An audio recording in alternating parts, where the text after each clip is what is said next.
한국경제TV 생생한 실전 투자 정보 와우퀴. 월 5,000원 커피값으로 투자 정보가 내 손 안에 배달됩니다. 와우킥 N에서 만나요. 연말 산타랠리를 기대하는 분들에겐 미국 연준의 금리 결정에 더해서 일본은행의 금리 결정도 변수로 부상했습니다. 이른바 엔캐리 트레이드 공포가 되살아날지 이 여부인데 오늘 더 프리미어 강관우 대표의 생각을 한번 들어보도록 하겠습니다. 안녕하십니까? 안녕하십니까?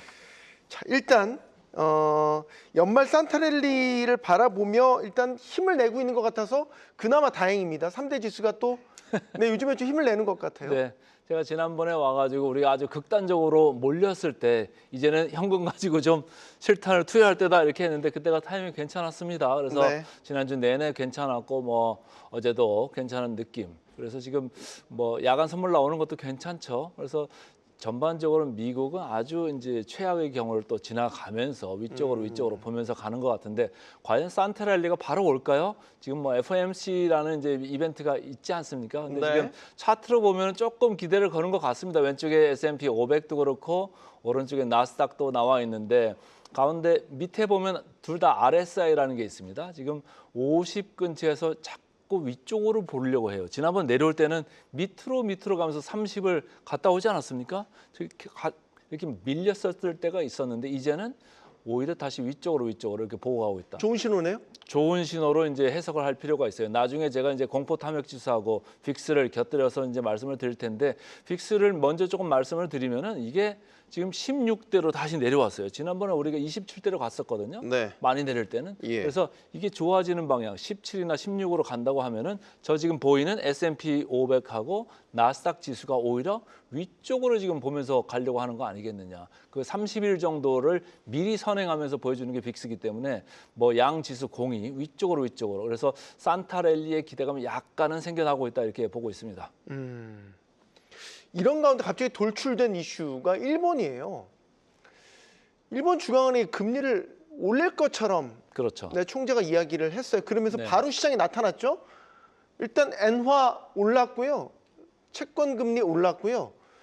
그러면 이제 미국과 금리 격차가 쭉 펴지게 되고 이러면 이제 또 우리 예전에 올 여름 시장을 뜨거운 게 아니고 뜨거운 게 냉랭하게 아니죠. 만들었던 엔캐리 트레이드 공포가 또 다시 네, 살아난단 말이에요. 그렇습니다. 괜찮겠습니까? 엔캐리 트레이드 공포 우려가 이제 생겨나는 거잖아요. 네. 엔화가 다시 조금 이제 강세 쪽으로 돌면은 저기 이제 문제가 생길 수도 있다 이런 이제 생각들을 하는 분들이 많은데 반면에 또 미국 쪽에서는 금리를 인하할 가능성이 좀 있다는 생각이잖아요. 지금 네. 페드 와치 보면은 거의 뭐 80% 넘게 이렇게 확률로 지금 기대를 하고 있는데 이게 지금 교차하는 지금 마당인 거거든요. FOMC가 먼저 시작합니다. 그래서 금리를 내릴 가능성이 있다고 했는데 뭐 혹시 안 내리면 조금 우려되는 상황이 조금 주가로 나올 수가 있다 이렇게 봅니다. 지금 기준금리 차트 지난 5년간 이렇게 쭉 이제 보이시잖아요. 근데 제일 위에가 지금 미국 기준금리다. 네. 여기 지금 뭐 3.7에서 4.0, 지금 4.0으로 표시되어 있습니다만은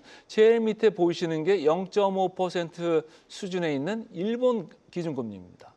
그리고 이 두 개국 간에 지금 벌써 3.5%포인트 포인트가 차이가 나는데 미국이 0.25 내리고 일본이 0.25로 올리면 3% 포인트까지 줄기는 줍니다. 그러나 여전히 3% 포인트라는 차가 있는 거죠. 그런데 여기서 과연 엔화가 변곡점이 생길 거냐 안 생길 거냐 제가 볼 때는 조금 두고 봐야 될 것 같아요. 만약에 미국이 금리를 안 내리고 일본이 올린다 그러면은 조금 이슈가 이제 있을 수도 있는데 어쨌든 네. 조금 두고 봐야 되는데 다만 엔캐리의 뭐 단기적인 그런 뭐 압박 여기에다가 VS 걸 수 있는 게 뭐냐면은 달러 캐리예요. 네. 금리를 내리면 달러 캐리도 가능할 수 있는 그런 국면으로 들어가는 거거든요. 그래서 어느 정도 이걸 상쇄할 수 있느냐 앞으로 관전 포인트가 될 수 있을 것 같습니다. 네. 아직 얼마나 이게 우리에게 실질적인 그 제한 사항으로 다가올지는 조금 더 이제 지켜보자라는 네. 의견이신 거고 머지 않았습니다. 근데 다음 주 FOMC고 그 다음 주가 이제 일본 중앙은행 그러게요. 통화정책 회의이기 때문에 다음 주 다다음 주 계속 연달아 빅 이벤트가 벌어진다는 것도 알아두시기 바랍니다. 자, 개별 종목으로 가보죠. 지난주 뜨거웠던 이슈가 바로 이거였습니다. GPU 대 TPU였습니다. 네. 지금 시장은 또 약간 한풀 죽은 것 같아요. 특히 이제 알파벳 주가 흐름을 보면 막 뜨겁게 달궈지는 것 같다가 가다 만 것 같은 느낌도 들기도 하고요. 먼저 좀 뛰었잖아요. 예, 뛰긴 뛰었죠.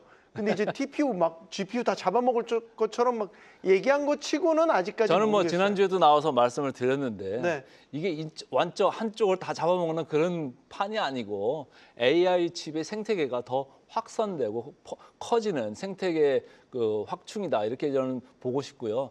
그 단일 뭐 GPU나 단일 TPU를 이렇게 생태계가 완전히 바뀔 거다 이거보다는 하이브리드 형태, 복합적인 형태로 좀 나오지 않겠느냐 이런 생각을 합니다. 근데 둘 중에 하나만 고르라고 하면 저는 이제는 구글 쪽을 좀 봐주는 게 어떤가 이런 생각도 해요. 네. 밸류에이션 차트를 한번 보시면은 재밌습니다. 밸류에이션은 그 구글이 더 높아요. 근데 엔비디아는 지금 26배 정도로 가 있는 거거든요. 근데 차트를 보시면 구글은 쭉쭉 올라가는 느낌이 있죠. 최근에 며칠은 이렇게 조금 살짝 조정세가 들어오고 있습니다만은 네. 엔비디아는 뭐 지난번에 실적 그렇게 좋다고 하고 가이던스도 좋다고 했는데 주가적으로는 별로 안 좋았잖아요. 근데 이 선행 PER로 보시면은 이거 보세요. 자, 구글이 얼마입니까? 30배에 가 있지 않습니까? 근데 엔비디아는 26배에 노란 걸로 이게 표시가 되어 있습니다. 밸류에이션만 보면 사실 엔비디아가 좀 더 저평가되어 있는 이런 느낌인데 네. 저는 왜 둘 중에 하나만 고르라 그러면 구글을 고르겠느냐? 구글은 삼박자가 딱딱 맞아요. 제미나이 3 있잖아요. 그거 네. 잘 되죠. 그다음에 클라우드 있잖아요. 그거 네. 잘 되고 있죠. 걷다가 AI 칩까지 만들어? 야, 이런 데가 어디 있습니까? 근데 구글은 또 뭐가 있습니까? 데이터를 가지고 있잖아요. 데이터. 근데 엔비디아는 데이터는 없어요. 그냥 칩만 있는 거지. 그래서 밸류에이션이 조금 높은 거는 데이터에 대한 뭔가를 시장에서 쳐주는 거 아니겠느냐. 그리고 시총 순위가 조금 바뀔 수도 있는 쪽으로 앞으로 점진적으로 간다고 보면 여러분들 생각을 조금씩 구글 쪽으로 바꿀 필요가 있겠다 이렇게 보고 있습니다. 이게 이제 2위들의 반란이라고 해서 이제 칩 설계 회사들 중에서도 이제 AMD 사실 브로드컴이 또 좀 주목을 받았죠. 그렇죠. 그러니까 판이 바뀌는 거죠. 엔비디아가 독점 체제에서 아마존도 자체 칩 계속해서 신형 제품들 개발하고 있고. 어쨌든 열심히는 하죠. 네. 근데 아직은 넘사벽이에요? 그렇게 보십니까? 예. 그래서 이제 아직까지 뭐 거기서 구체적으로 나오는 어나운스먼트가 없기 때문에 우리로서는 이제 야, 이게 AI 칩 경쟁, 개발 경쟁을 하기는 합니다만은 네. 구글 쪽이 좀 먼저 치고 나가는 이런 게 있어서 아무래도 브로드컴 뭐 이런 쪽이 영향을 수혜를 많이 받겠다 이런 생각을 하죠. 왼쪽에 이제 차트가 브로드컴입니다. 브로드컴은 밸류에이션이 싸지는 않습니다. 이렇게 싸지는 않습니다만은 그래도 최근에 ASIC 칩에 대한 수요가 많이 나올 것 같다 이런 생각으로 이제 많이 가는 거죠. 그래서 브로드컴이 계속적으로 수혜를 받을 거고 앞으로도 뭐 그 맞춤형 반도체에 있어서의 니드가 계속적으로 있을 거기 때문에 계속 유효한 그런 주식이 될 수가 있다. 반면에 오른쪽에 AMD입니다. AMD는 이제 GPU 쪽에서 뭐 지금 엔비디아를 따라가는 이런 그림이 있었습니다만은 사실은 밸류에이션이 싸지 않습니다. 아까 차트 선행 PER이 지나갔습니다만은 AMD는 높아요. 그래서 제가 볼 때 뭐 엔비디아도 약간은 조금 조심스럽게 보는 사람들이 많아지고 있는 반면에 AMD는 엔비디아 따라가다가 구글 칩이 나온 거예요. 그러면 AMD는 어떻게 씁니까? 이게 밸류에이션을 높게 쳐주고 앞으로 그로스를 많이 봤었는데 AMD가 오히려 조금 지장을 받는 거 아니겠냐? 개인적으로는 그렇게 보고 싶습니다. 밸류에이션도 높고요. 그래서 네. 제가 볼 때는 AMD하고 엔비디아 있으면 엔비디아 쪽으로 조금 몰아가시고 구글하고 엔비디아는 구글 쪽으로 조금 비중을 올리시는 게 어떤가 이렇게 보고 있습니다. 마지막 질문 이거 드리고 싶은데 지금 트럼프 행정부가 이제 원전 많이 지어서 앞으로 AI 인프라에서 필요한 전력들을 이제 공급을 하겠다는 이제 계획들을 갖고 있고 진행이 되고 있잖아요. 네. 그래서 주목받는 게 예를 들면 이제 SMR 관련주, 에너지도 뭐 우라늄 생산과 관련된 뭐 에너지 기업들, 네. 센트러스 에너지 이런 것들도 있죠. 원전 설계, 뭐 오클로 뭐 이런 기업들 있잖아요.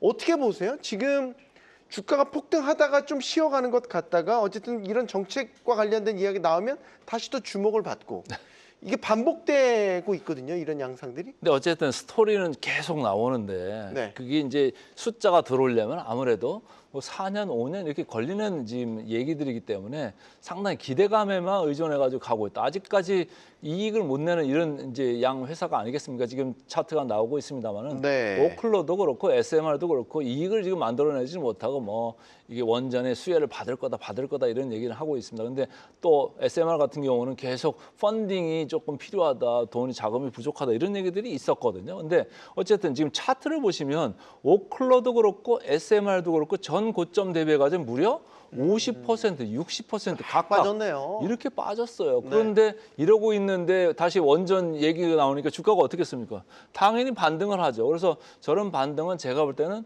영어로 그런 말을 하잖아요. Dead cat bounce. 네. 죽은 고양이도 떨어뜨리면 튄다. 이런 느낌으로 좀 보실 필요가 있고 트레이딩 관점에서 조금 지켜보실 필요가 있다. 이익은 아직까지 나기는 멀었다. 이렇게 보고 있습니다. 알겠습니다. 오늘 여기까지 듣겠습니다. 더 프리미어 강관우 대표였습니다. 고맙습니다. 고맙습니다.